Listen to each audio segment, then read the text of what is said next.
Welcome to Action Hour. Today we are visiting in an amazing exclusive interview with a turtle and tortoise sanctuary. Let me bring in Brittany Michelson, who is the founder. Brittany, thanks for being here. Tell us what made you decide to open a turtle and tortoise sanctuary and move to Arizona. Yeah, so I have always had a great love for turtles and a special connection with them since I was a child. I guess as a child, when you figure out, you figure out what your favorite animal is, and people ask you, "Oh, what's your favorite animal?" It was always turtles. I've just always loved them. And I really feel that there is a need for their rescue and their liberation. So many turtles and tortoises are living cramped in small glass tanks, indoors, without proper lighting, without what they need to truly thrive. These amazing creatures belong outdoors in the real sun and fresh air, with the dirt under their feet and plants to hide under. And yeah, I just really felt like there's a need for rescue in the reptile world. I feel like reptiles are often overlooked, or sort of they're not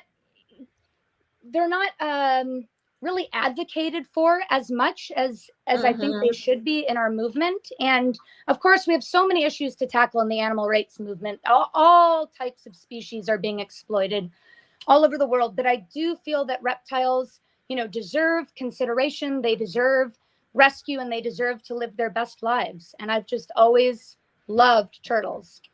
Yeah, let me ask you a question. I really want to dive into this whole small animals being sold in pet shops, etc., and pet stores supposedly that have that welfare of animals in mind. Let's start just with turtles. Turtles, because the red air sliders, particularly the ones that wind up in the small tanks. Tell people, because I remember as a child having, and a couple of times having them, and it's like a nightmare to think back of it, because innocently how I neglected the animal. Not I fed it, but it was in an enclosure by itself. So explain that whole thing of why it is so bad and wrong, if you would. Well, the pet industry, of course, exploits animals. Many reptiles, including certain species of turtles and tortoises, are taken out of the wild and put into pet stores, and they become part of the pet industry and the breeding industry and everything. And it's just terrible what happens to these animals. And then even turtles and tortoises that are captive bred, there's an entire breeding community out there that is breeding these animals, and pet stores and breeders will tell people that you just need a tank. This tank with, the lighting, and that they're okay living in, something like what you're showing there. That is just not okay. I mean, let's put ourselves in their position. Who would want to live confined in a glass box for years? It's just not right. So these animals, people often have the misconception that they don't need much. They're very hardy. They're, reptiles have survived the times, and they're slow. They don't run. Like a lot of animal species are very fast. So I think that people just think that they're okay in these kinds of enclosures, and they're really not. They get depressed. They Right. lose their really their desire to live. Well, that's the thing. I don't think that people realize that they have feelings, because they're, like you said, they're slow moving. They don't express themselves very much, except for the box turtles. But I want to take, and we're going to look at that in a moment and talk about it. I have so many questions for you, but I want to take you back. I have a question about something you said about taken from the wild. Now, many of the animals that are endangered are not allowed to be taken from the wild.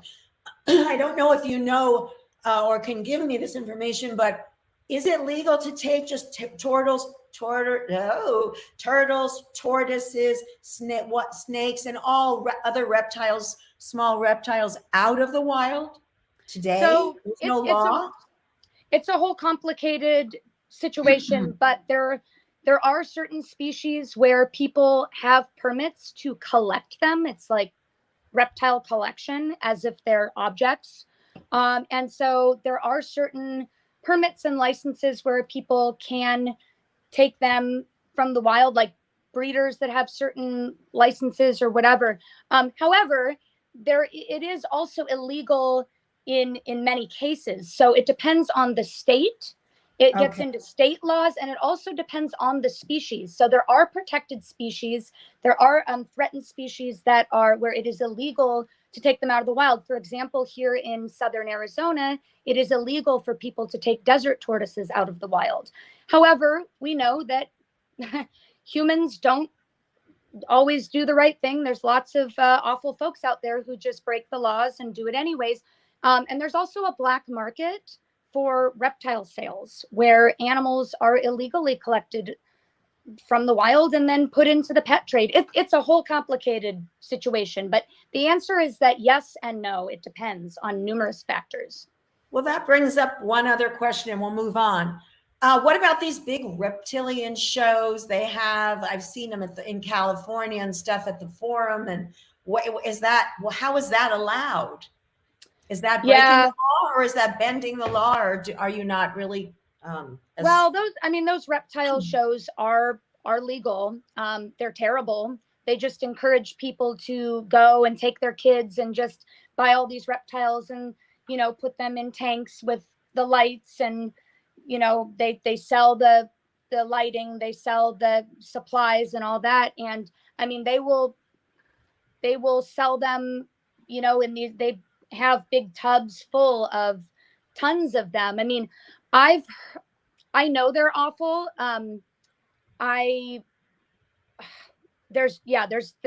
really awful to have, and it's still happening. And I've heard stories that they bring them in droves in these big tubs. And a lot of times they are sick. They have health issues, or there are issues during transport, maybe injury or death during transport and everything. So, I can't say enough bad things about those types of shows.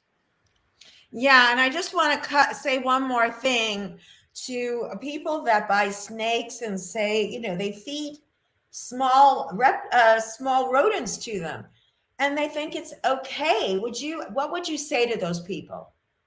That's the reason why the pet industry and the whole breeding world needs to end. That's just another among many reasons, is because they sell snakes, then people get snakes and they have to feed them rodents because that's what snakes, need. That's what they eat in the wild. And so then there's all these, rodents being exploited for snake food.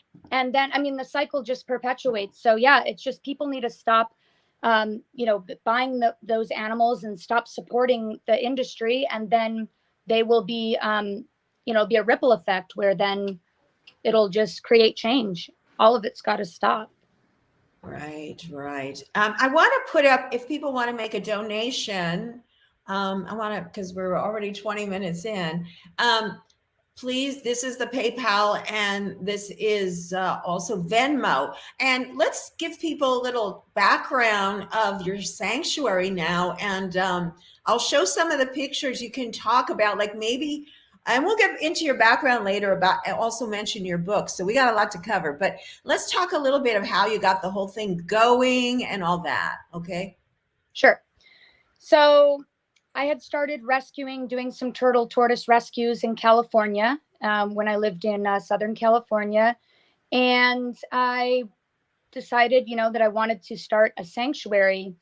And I was, what I would do too in California is I would rescue some turtles, and then I would find homes, really good homes for them, people that had ponds, because it's such an issue with the red-eared sliders. Those are the semi-aquatic turtles that have the reddish stripe on the side of their head. They're called red-eared sliders, and they're just way oversold in the pet industry. And there's just such an issue with them. People get them and then they, they grow bigger and they don't have the space for a bigger tank, or they don't want the upkeep. Turtles create waste, and their water can get really smelly if people are not doing the upkeep and the maintenance and with the filters and everything. So my point is I realize there's really a need for this, and especially with these red-eared sliders. So in California, I was doing some rescuing and finding homes and so forth, and then I started my sanctuary here. And when I moved here, I had five. I had a combination of 5 turtles and tortoises when I moved here. And I moved to Tucson. I'm in Tucson, Arizona in November of 2021. And then I started the sanctuary in early 2022. And there are now 25. I have 25 residents here at Dots so far. It is a micro sanctuary. So, I won't be able to just continue taking in new rescues for, forever. But, and actually I am full on space for red-eared sliders.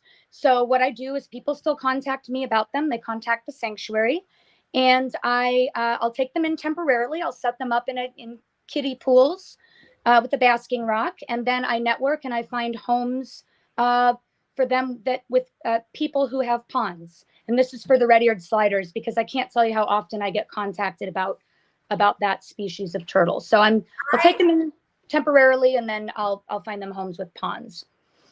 I have to tell you a story about red-eared sliders. I'm just in shock because I lived in LA and New York, and from what I understand, when I was a child, I had them, like I said, but I do know they've caused, keeping them in inhumane conditions, terrible conditions, causes human illness. And so it was outlawed. And there was this hoarder. I lived and worked in New York, and there was this man who was a hoarder. He must have had 2 tanks with about 25 each of babies, and he died, and no one knew he was gone. And the water went down, but they burrowed into the bottom, and they survived a couple of months in there. And later, but then there was all these 50 turtles, and I think they were mistakenly put into ponds. So of course there are chances after they grew, someone took them for a while and they grew large, and then I believe they were kept in a big tank. The person was trying to do the right thing. They kept buying bigger tanks, and then eventually they got to be about this big. There was that many of them, and they snuck them into different parks. Wow, what a story. Wow. Yeah, this was years ago. I really didn't know anything. Yeah, right. I mean, there are all kinds of stories about, especially with these red-eared sliders. People get them when they're tiny. Technically, they're illegal to sell under 4 inches. But there are vendors, like pet stores can't sell them under 4 inches. But there are vendors like in Chinatown. I'm sure some of you have seen those tiny turtles for sale in places like Chinatown and other, swap meets and so forth. And then, they're very cute. They're tiny, and then they get bigger and they get messy and everything. So, yeah, I mean, here at Dots, I have a main pond, and then I have a few mini pond stock tank setups. And just to let everybody know, the internet connection's a little weak on certain spots of the property. So Lindsey and I are having this conversation, and then later I'll try to take you around and show you, but the internet's a little let me show a couple of videos of the pond. I have them. Okay, sure. So I think you can be heard over this because so this is my main pond, and it's a regular in-ground pond, and I also have a few... so you can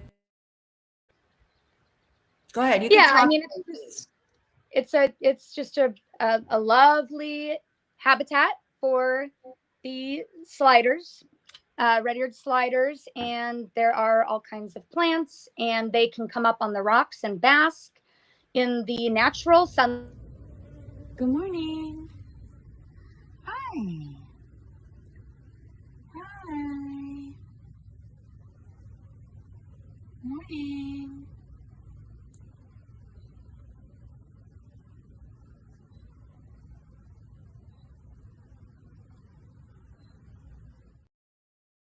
Sorry, Brittany, my bad. When there's sound on it, you can't be heard. So let's go ahead and repeat what you said, but contain it down, make it a little shorter. Okay, sorry about that. Sure. No problem, Lindsay. Yeah, I was just saying that the main pond is home to sliders, and the red-eared sliders I was talking about, and they have plants that they can hide under and rocks to climb up on to bask in the natural sunlight. Natural sunshine is really what turtles need to thrive. An artificial bulb cannot compare to the real sun. So, and as Lindsay's showing, the turtles in the pond came from these conditions, just small glass tanks. They all came from small glass tanks, and they're living outside in a pond. So it's really liberation, an example of liberation. Here is a Russian tortoise, Wilson, and you can see that Wilson was living in a glass tank. And after I rescued him, he's got an outdoor enclosure here. So they all live outdoors here. No tanks, empty the tanks. And yeah, they're just living their best lives here at Dots. And again, I'm in Tucson, Arizona, and it's Desert Oasis Turtle and Tortoise Sanctuary, known as Dots. Okay, great. So let's talk a little bit, go back a little bit, because we are like a half hour and we've got about 10 minutes left. I want to ask you about a little bit about your activism in your book, and then you can talk a little more when you go around about what people can do to help and whatever message you'd like to express. Okay. So just briefly talk about your book and I think you can get it on Amazon, right? Yeah, the book is Voices for Animal Liberation, Inspirational Accounts by Animal Rights Activists. It's an anthology. It was released in March 2020. It's available on Amazon. It's available through the publisher, which is Skyhorse Publishing, and elsewhere online. You can just Google the title. I think a lot of people in our movement, have known about my book the past few years, but I appreciate you sharing it again, Lindsay.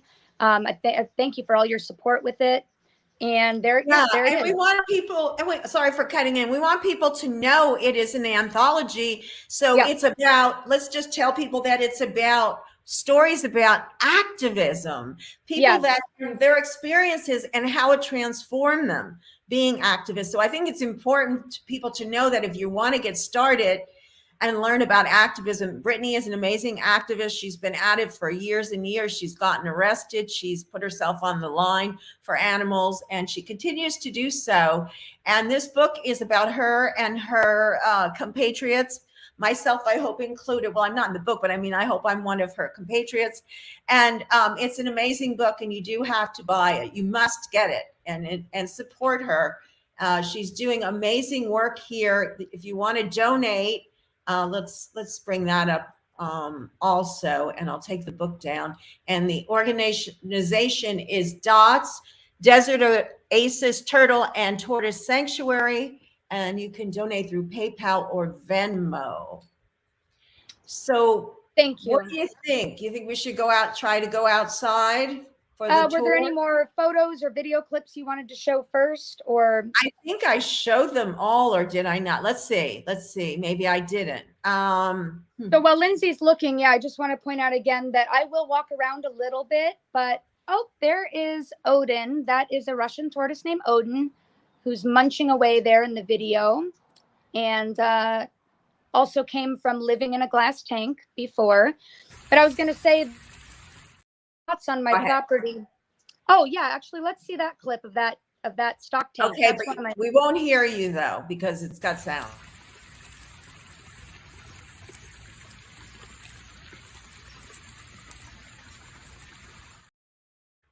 Yeah, go ahead. So, real quick. I was going to say that video clip that before the little pond setup was a Russian tortoise named Odin who was munching away. And he came from living in a glass tank before I rescued him. And then Odin? That's Wilson, but then the video of the tortoise eating was Odin. And Okay. then there was a clip of a mini pond set up. It's a stock tank that is like a mini pond, and that was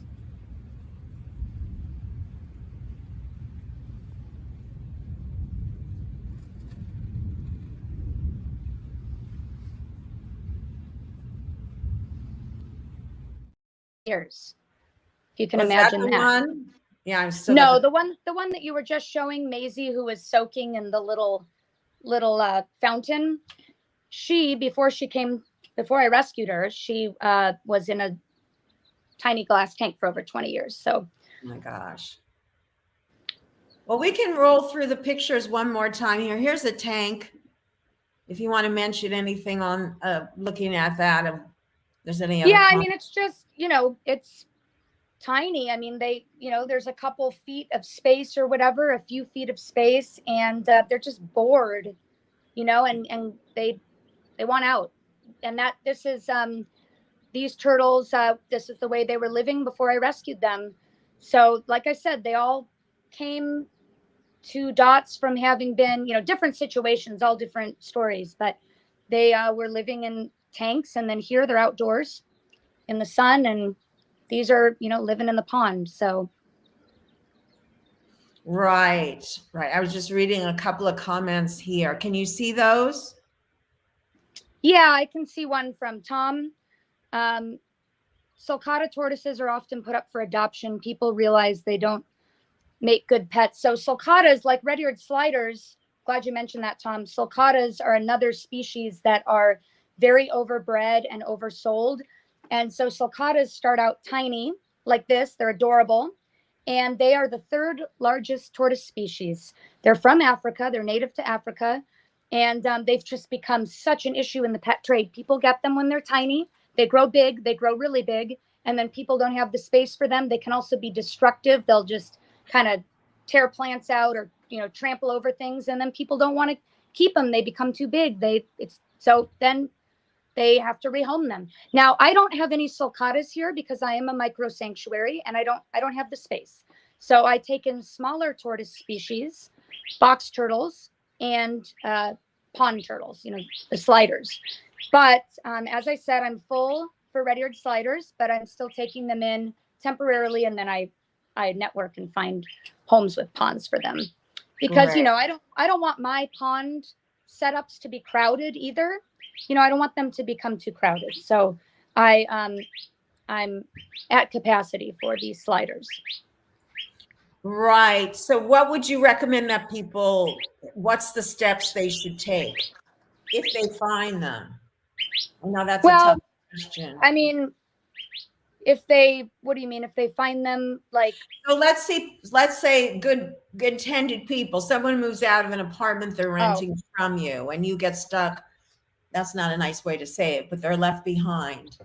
And now you have the responsibility. I mean, if you can't, provide what the turtle needs, then find a home. I really believe that these red-eared sliders belong in ponds. The semi-aquatic turtles really should be in ponds, not tanks. So yeah, I mean, if somebody leaves behind a turtle, which does happen, I hear stories of people just abandon animals in apartments and when they move out and stuff. So just find someone who can take proper care of the turtle, or try to find a rescue.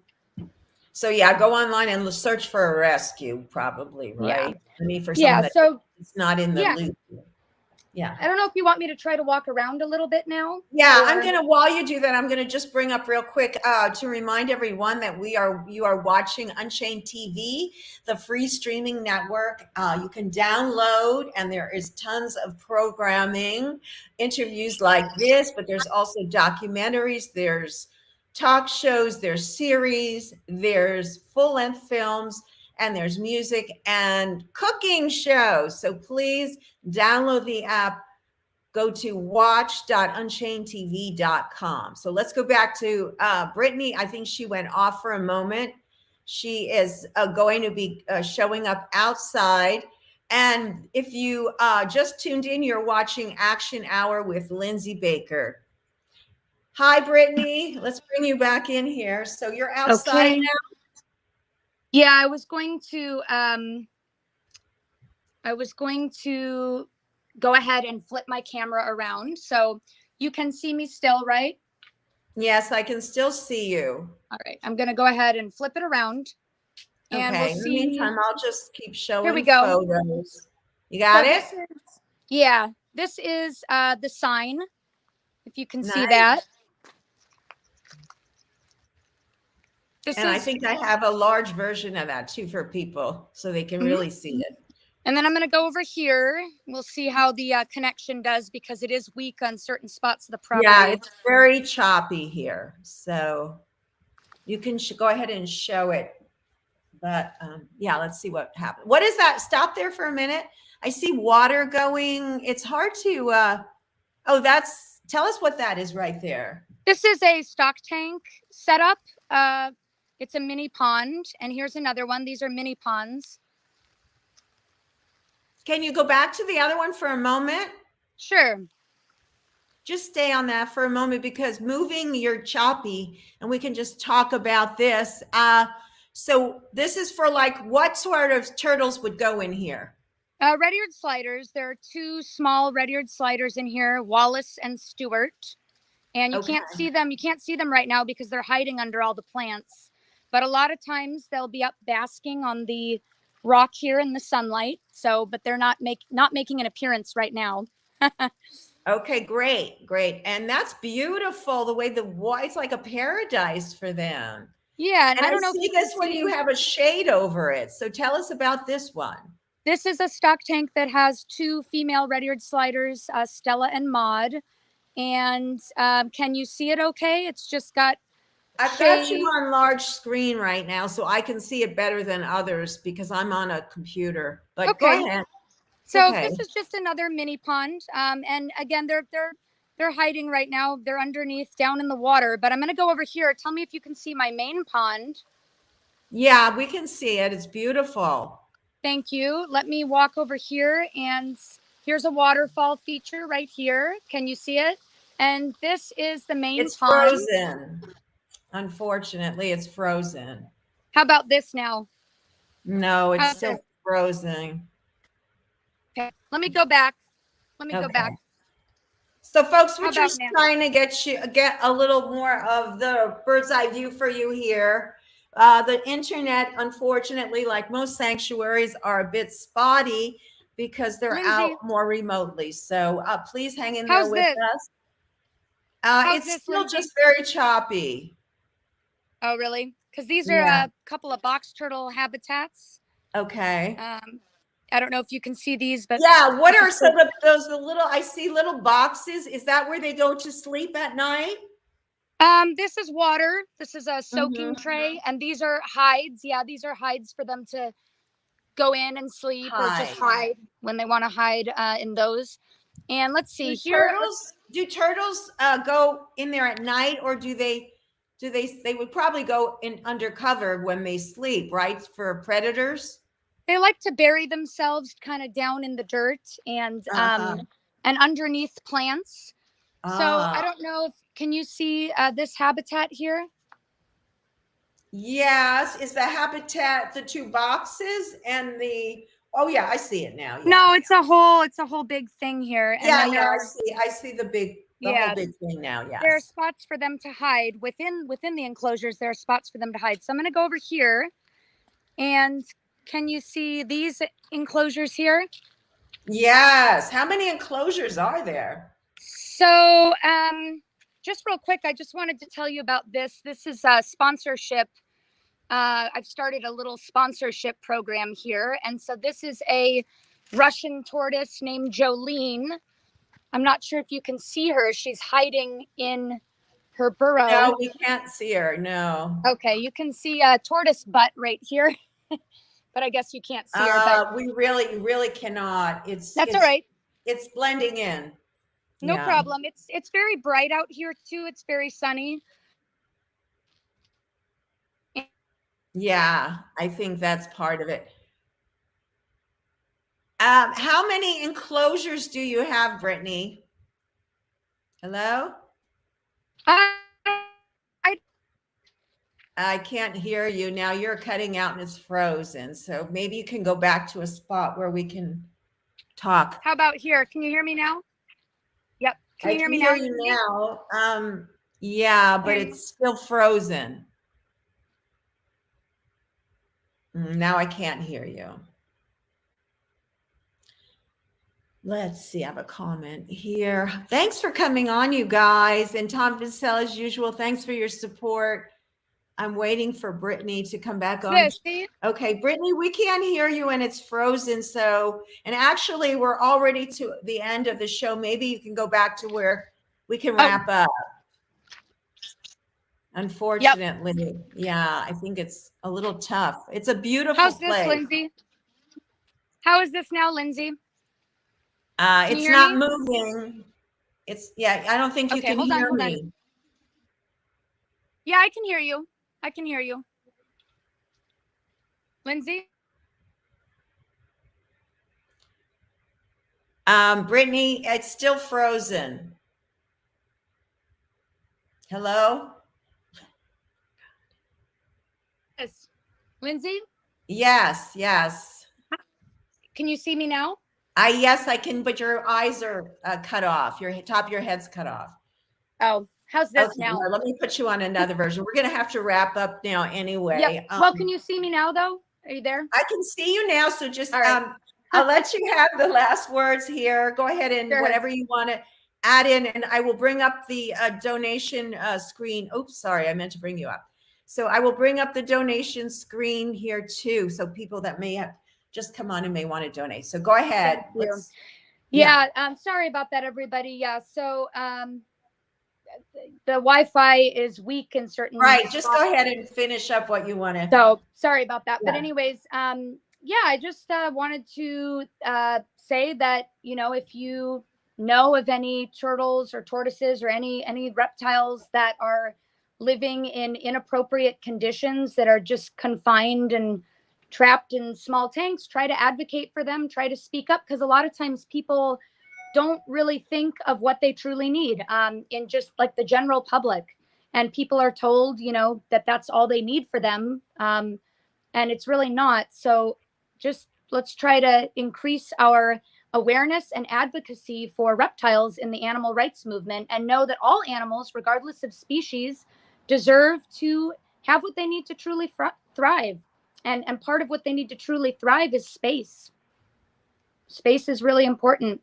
And, you know, reptiles belong outside. Turtles and tortoises should live in the sunshine and fresh air. So I just think we need to draw more attention to these animals in our movement. Right. So it seems like they're not quite getting the same attention some more little fuzzy, cute animals are getting, or, you know, ones that you can really more relate to, perhaps humans. I relate to turtles. I mean, there were a couple of pictures there where I can see them smiling. They have expression, particularly the box turtles. And no, absolutely. And I want to say that real quick before we wrap up, is that they definitely have personalities.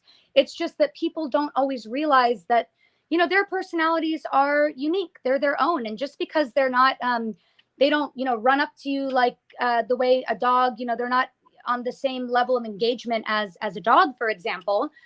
They absolutely have their own personalities. They respond to the sound of my voice. They, depending on, you know, different individuals and different species, some are more, seem to be more sort of engaging than others. But the point is they all do have their own personalities, and they respond to the sound of my voice. They're adorable. I mean, they're very endearing animals. If you have a chance to be around them, they're wonderful.